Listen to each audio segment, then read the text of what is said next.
Bienvenidos. El día de hoy vamos a hablar sobre otro tema importante que es ergonomía. Definición y objetivos. Etimológicamente, ergo significa trabajo y nomos, ley. Según la Asociación Internacional de Ergonomía, es un conjunto de conocimientos científicos aplicados para que el trabajo, los sistemas, productos y ambientes se adapten a las capacidades y limitaciones físicas y mentales de la persona.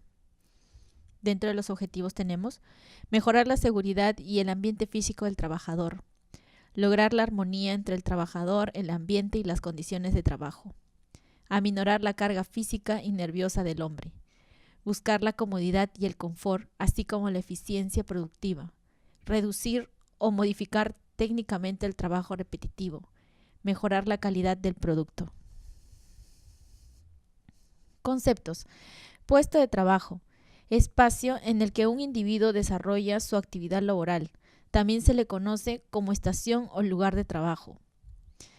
La adaptación del puesto de trabajo es un procedimiento que tiene como finalidad la determinación de la relación existente entre la demanda de trabajo y la capacidad individual de la persona, con el objeto de realizar los cambios necesarios en las condiciones de trabajo para garantizar y preservar la seguridad y la salud del trabajador.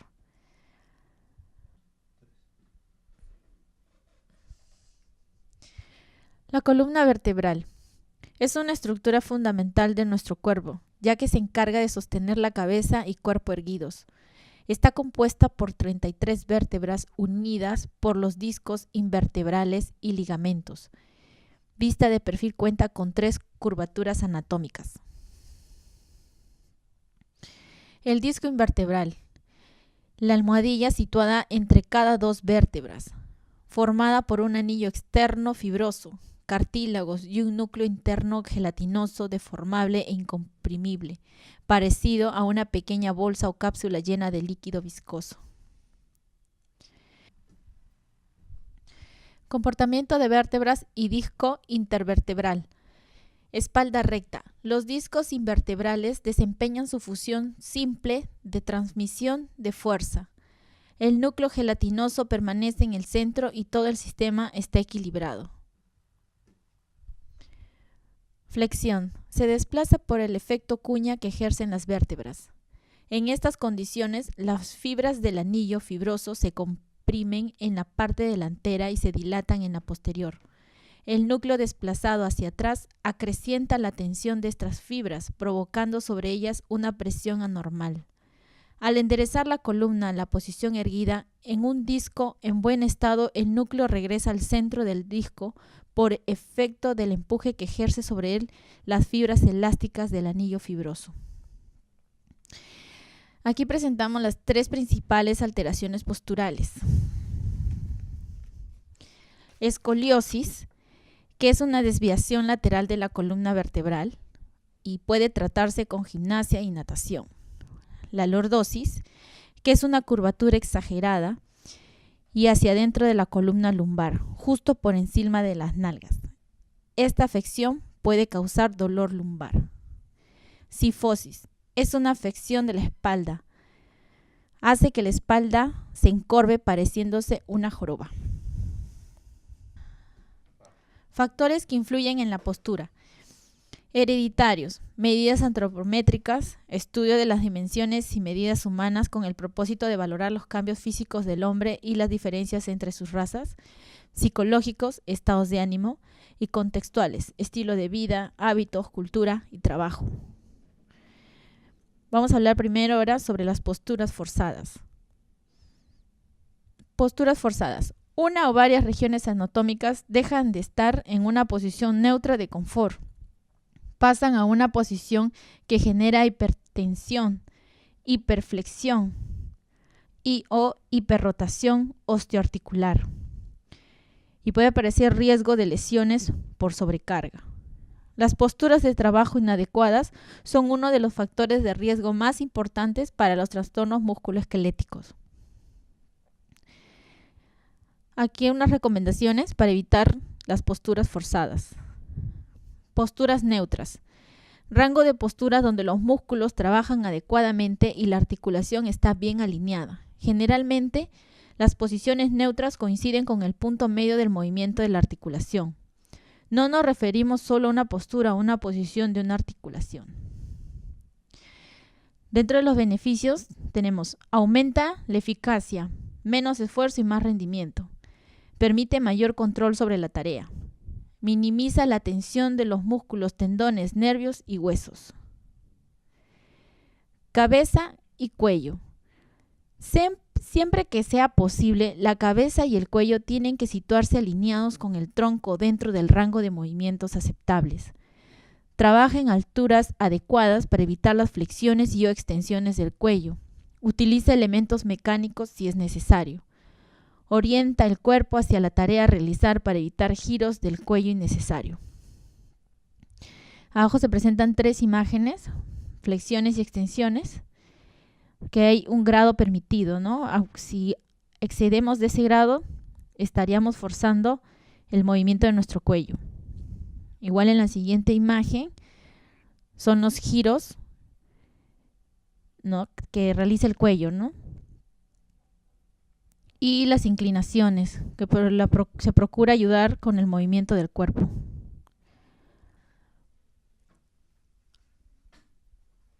Hombro, brazo. Siempre que sea posible, los brazos se tienen que situar cercanos al cuerpo y los codos por debajo de los hombros. Procura usar los medios que te permitan trabajar a alturas adecuadas. Cuando tengas que realizar tareas en altura, usar elementos que te permitan trabajar sin levantar los codos por encima de los hombros.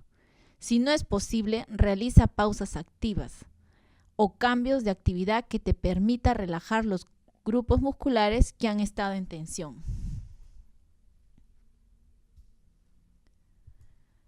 Antebrazo, muñeca y mano. Utilice siempre que sea posible herramientas portátiles eléctricas. Siempre que sea posible, el antebrazo, la muñeca y la mano tienen que situarse alineados. En las 3 imágenes se muestra el grado de rotación permitido. Excediendo ese grado, podemos presentar lesiones o alteraciones en su función.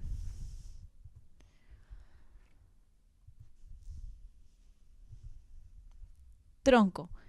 Siempre que sea posible, evita las flexiones, las rotaciones y las inclinaciones excesivas, ¿no? Igual, ¿no? Flexiona las piernas cuando tengas que flexionar la espalda. En rotaciones, si tienes que girar, mueve el cuerpo entero y orienta los pies hacia el lugar donde se tenga que realizar la tarea. Inclinaciones. Aprovecha los movimientos del cuerpo para evitar las inclinaciones. Posturas inadecuadas, lesiones musculoesqueléticas. Trabajos en posición agachado. Cuando las tareas requieran la realización de trabajos en posición agachado, use rodilleras o alfombras. Alterna la pierna de apoyo. Usa medios que te permitan no tener que arrodillarte. Posturas inadecuadas, lesiones musculoesqueléticas. Trabajos en posición estática. Cuando realices trabajos en posición estática, procura tener una pierna adelante respecto a la otra y ve alternando el pie adelantado. Si es posible, apoye el pie en una superficie elevada. Alterna los trabajos que requieren posiciones estáticas con tareas dinámicas o tareas que permitan relajar los músculos que han puesto en tensión. Recomendaciones posturales en la oficina. Altura del monitor. La parte superior del monitor debe situarse al nivel de los ojos para garantizar la adopción de posturas de cuello neutras. En caso de utilizar gafas progresivas, la pantalla deberá situarse lo más baja posible. Distancia entre los ojos y el monitor. Se recomienda una distancia entre 60 y 80 centímetros. Los ojos se fatigan más en distancias cortas que largas. Ubicación del monitor. El monitor debe situarse delante de la persona para evitar giros de cuello. Dimensiones del texto, imágenes o gráficos. Deben tener un tamaño suficiente para que se vean con comodidad, sin tener que acercarse, adoptando posturas neutras. Aumenta el tamaño del texto o de las imágenes y, si no es posible, acércate al monitor. Reflejos. Controla mediante cortinas y persianas la incidencia directa del sol. El monitor debe estar orientado perpendicularmente a las ventanas. Con la inclinación de la pantalla podrás controlar los reflejos de la luz.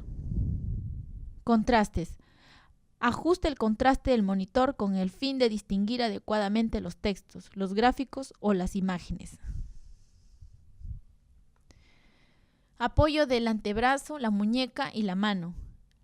Esta situación nos ayudará a reducir la tensión en los hombros. Durante el trabajo, los hombros tienen que estar relajados. Se debe dejar delante del teclado un espacio suficiente, mínimo de 10 centímetros, para garantizar un buen apoyo de la muñeca y parte del antebrazo. Inclinación del teclado. Se recomienda no usar las pestañas posteriores del teclado con el objetivo de reducir las extensiones de la muñeca. Se debe garantizar la adopción de posturas neutras. Antebrazo, muñeca y manos alienadas. Para garantizar la adopción de posturas neutras de trabajo, se recomienda mantener siempre alineados el antebrazo, la muñeca y la mano. Teclado paralelo al borde de la mesa. De esta manera, garantizamos un apoyo equilibrado de ambos brazos. Apoyar el antebrazo, la muñeca y la mano, con el objetivo de reducir la tensión y mejorar la comodidad. Se recomienda dejar espacio delante del ratón para apoyar el antebrazo, la muñeca y la mano. Posturas neutras de la muñeca. Se recomienda que los mouse tengan la mínima altura posible para garantizar la adopción de posturas neutras y evitar la extensión de la muñeca. Antebrazo, muñeca y mano alienadas. Se recomienda mover el conjunto del antebrazo, la muñeca y la mano sin realizar desviaciones de la muñeca. El cable del mouse debe permitir moverlo con comodidad sin tener que tirar de él o hacer esfuerzos innecesarios. Mouse adaptable a la mano. El tamaño del mouse debe ser suficiente para poder apoyar la mano de forma adecuada. Disponer de espacios para mover el mouse. Retira todo aquello que no permita mover el mouse con comodidad. Consejos adicionales. Elimine cualquier reflejo del monitor. Coloque equipos adicionales en lugares accesibles. Trabajos con pantalla de visualización de datos. Fatiga visual. Se produce fundamentalmente como consecuencia de exceso del uso de la pupila, al fijar el ojo sobre un texto pantalla por largos periodos de tiempo, ya que éste trata de acomodarse a las diferentes situaciones de iluminación del lugar del trabajo. Se manifiesta con picor en el ojo, ardor, lagrimeo, pesadez en los párpados, ojos enrojecidos, trastornos visuales, visión borrosa, imagen doble transitoria, dolor de cabeza, vértigo, ansiedad y, en muchos casos más graves, epilepsia. Recomendaciones para el trabajo con pantallas de visualización de datos. ¿Cómo podemos evitar el desgaste?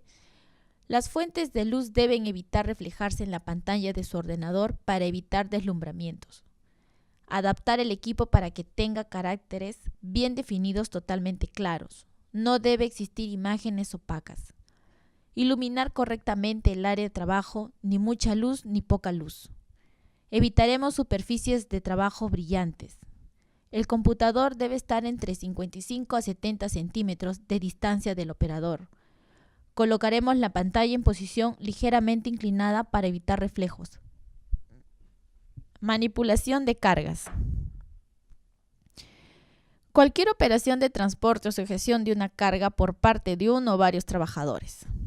Ejemplo: levantamiento, colocación, empuje, tracción o desplazamiento de una carga, que por sus características o condiciones ergonómicas inadecuadas entraña riesgos para los trabajadores, dolores dorsolumbares. Tipo de agarre de la carga. Agarre bueno. Si la carga tiene asas u otro tipo de agarres con una forma y tamaño que permitan un agarre confortable con toda la mano, permaneciendo la muñeca en una posición neutral, sin desviaciones ni posturas desfavorables. Agarre regular. Si la carga tiene asas o hendiduras no tan óptimas, de forma que no permitan un agarre tan confortable como en el apartado anterior. También se incluyen aquellas cargas sin asas que pueden sujetarse flexionando la mano 90 grados alrededor de la carga. Y agarre malo si no cumple los requisitos del agarre medio. Características de la carga. Tamaño de la carga. Una carga demasiado grande va a obligar a mantener posturas forzadas de los brazos y no va a permitir un buen agarre de la misma. Una carga demasiado alta podría entorpecer la visibilidad, existiendo el riesgo de tropiezos con objetos que se encuentran en el camino. Superficie de la carga. La superficie de la carga no tendrá elementos peligrosos que generen riesgos de lesiones. Si la carga es resbaladiza en sí mismo o por algún derrame externo, podrá caer de las manos del trabajador, pudiendo éste golpearse. También los objetos que estén demasiado calientes o demasiado fríos podrían originar un riesgo en su manipulación. Por lo tanto, se aconseja la utilización de guantes para evitar lesiones en las manos. Recomendaciones para la correcta manipulación manual de carga. Giros del tronco. Se deben manipular las cargas sin efectuar giros. Los giros del tronco aumentan las fuerzas compresivas en la zona lumbar. En esta imagen nos muestra la manera correcta de levantar una carga, como es en la primera, puesto que en la segunda la columna se hace demasiada flexión, ¿no? Y eso podría ocasionar lesiones en esa zona lumbar. Técnicas. Manipulación de carga. Estudia la carga. Sigue las indicaciones del embalaje referentes a las características de la carga: peso, volumen, centro de gravedad, posición de transporte y fragilidad. Si no hay indicaciones en el embalaje, ten en cuenta la forma, la dimensión y el peso aproximado, las zonas de agarre y los posibles puntos peligrosos. Es recomendable que intentes levantar primero un lado, ya que no siempre la dimensión de la carga ofrece una idea exacta de su peso real. Planifica la ruta de transporte. Debes tener previstos la ruta de transporte y el punto de destinación final. Retira los materiales que entorpezcan el paso. ¿Dispones de elementos mecánicos? Cuando debas manipular una carga, utiliza siempre que sea posible equipos mecánicos o manuales que faciliten el levantamiento. Pide ayuda a otras personas si el peso y/o el volumen de la carga son superiores a los recomendados. La inclinación del tronco sin flexionar las piernas es la causa más frecuente de dolores lumbares agudos. Aquí mostramos la forma correcta de levantar una carga. Sitúase cerca de la carga y flexione las piernas manteniendo la espalda recta para acercarse a la carga. Procura no flexionar la espalda. Asegura un buen agarre de la carga con las dos manos. Sitúa un pie detrás para estabilizar el cuerpo y coloca el otro pie al lado de la carga con dirección al movimiento. No muevas la carga de forma rápida o brusca. Levántate suavemente haciendo la fuerza con las piernas y con la espalda recta. Transporta la carga con la espalda y el cuello rectos, sin flexiones.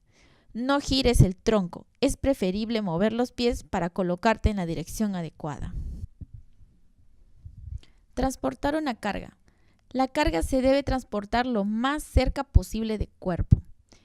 En la imagen se muestran las posibles zonas de manipulación manual de cargas y el peso que se recomienda no sobrepasar en cada zona por género.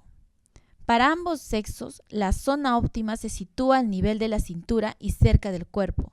En esta zona podemos manipular el peso máximo con el mínimo esfuerzo, 25 kilos para los hombres y 15 para las mujeres. Si cambias de zona, como puedes ver en la imagen, deberás reducir el peso de la carga para garantizar tu seguridad y tu salud. A medida que la distancia de la carga respecto al cuerpo va aumentando, también se irá reduciendo tu capacidad para manipularla. Deberás realizar más esfuerzo. Depositar una carga en altura. Encadena las operaciones sin detenerte. Busca un punto de apoyo y cambia la posición de las manos en función del lugar donde debas depositar las cargas. Si no hay un punto de apoyo, eleva la carga hasta la cintura y haciendo un pequeño receso, levántala, como los deportistas de levantamiento de peso. Almacenaje. Procura almacenar las cargas más pesadas y de uso más frecuente en los estantes intermedios de fácil alcance. Antes de depositar una carga, retira todos los materiales que te puedan suponer un obstáculo.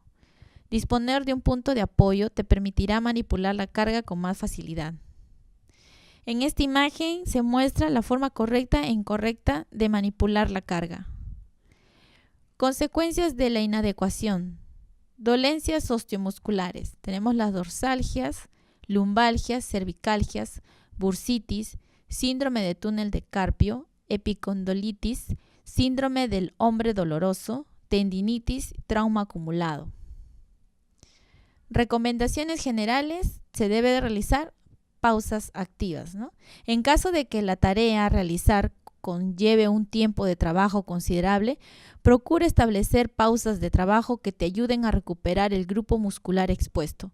A veces estas pausas se pueden realizar combinando estas tareas con otras que te permitan recuperar los grupos musculares. Evitar uso prolongado del computador. El uso frecuente puede generar dolores en la muñeca o brazo, desgaste del hueso que sobresale de la muñeca. Uso prolongado del celular. Provoca dolores de cuello y del pulgar, causados por sobrecargas musculares, dolores en la nuca, brazos, por pasar muchas horas escribiendo mensajes o hablando por teléfono. Problemas auditivos. El uso diario y continuo del celular y el iPod puede generar sordera a causa del nivel de decibeles y la exposición a la radiación. Problemas de postura. Uso del computador portátil. Por la mala postura, al sentarse se pueden causar problemas en la parte baja de la espalda, dolores musculares y huesos. Otras consideraciones.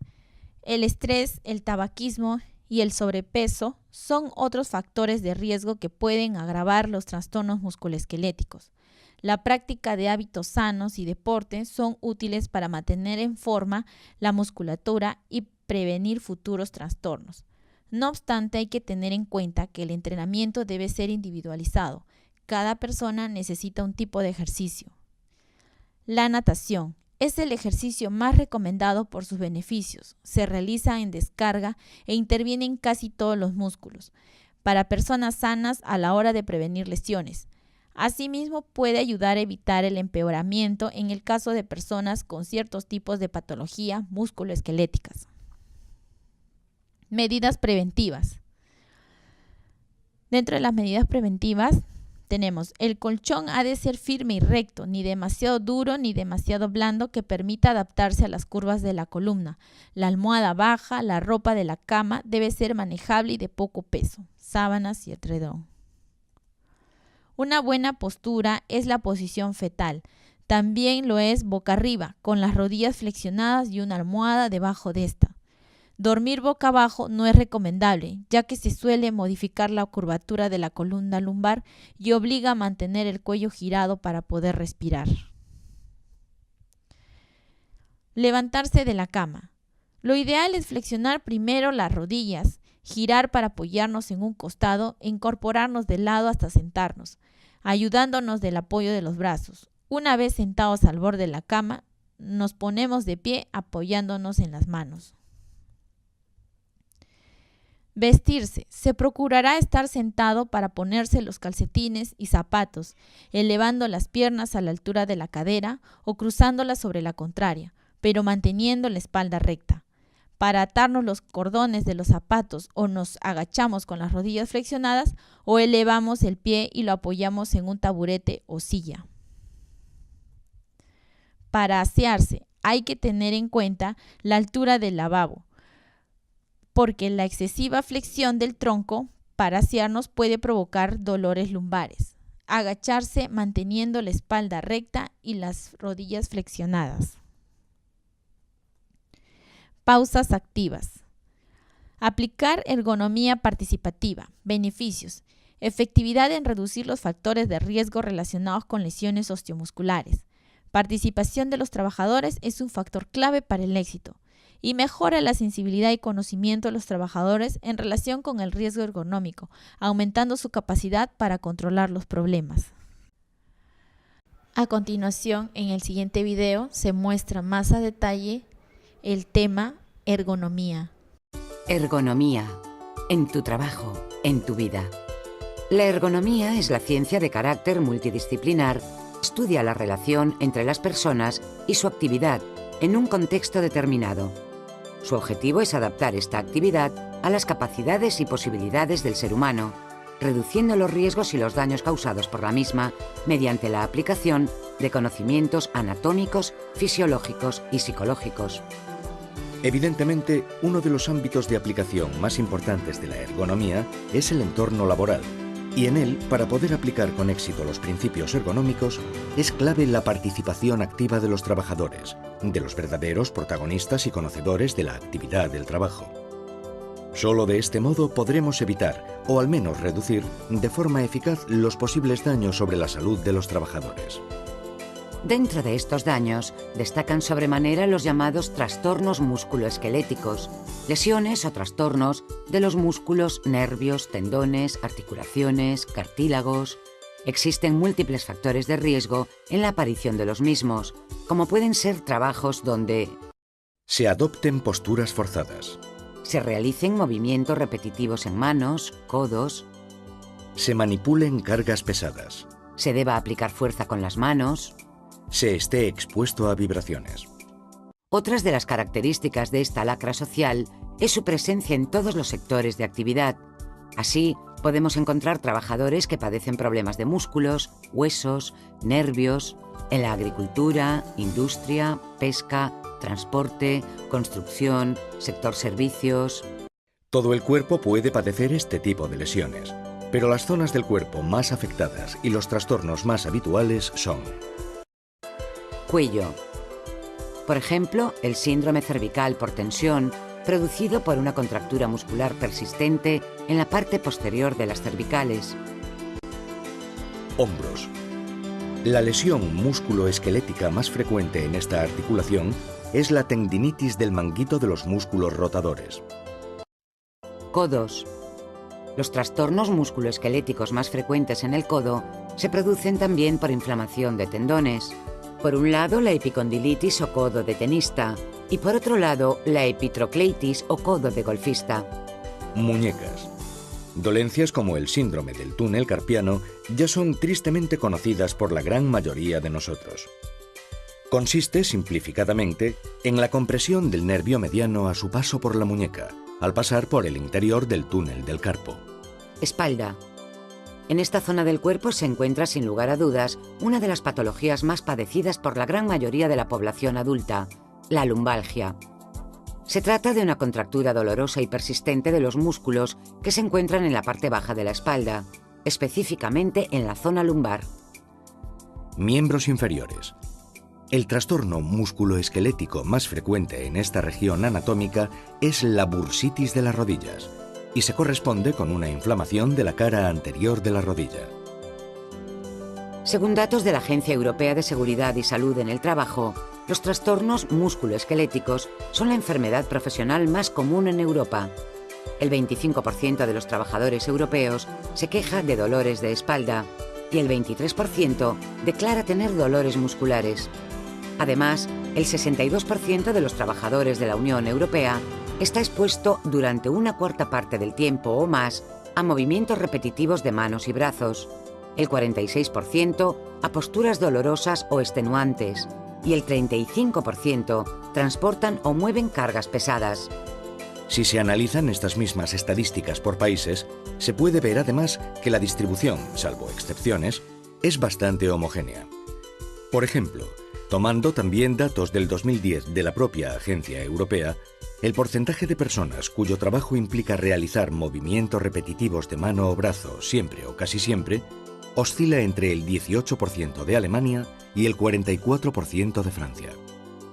A través de estos vídeos intentaremos demostrar cómo la ergonomía puede ayudarnos a reducir el riesgo de padecer este tipo de trastornos, influyendo en nuestros hábitos cotidianos, más allá de la jornada laboral, y en los comportamientos a la hora de realizar nuestra actividad laboral. Y qué mejor para convencernos de esto que a través de los testimonios de los trabajadores que han sufrido en sus propias carnes los efectos de un trabajo sin ergonomía.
Con eso terminamos la capacitación de hoy. Espero que tengan en cuenta las recomendaciones para la manipulación de carga y las adecuadas posturas para así evitar lesiones osteomusculares. Muchas gracias.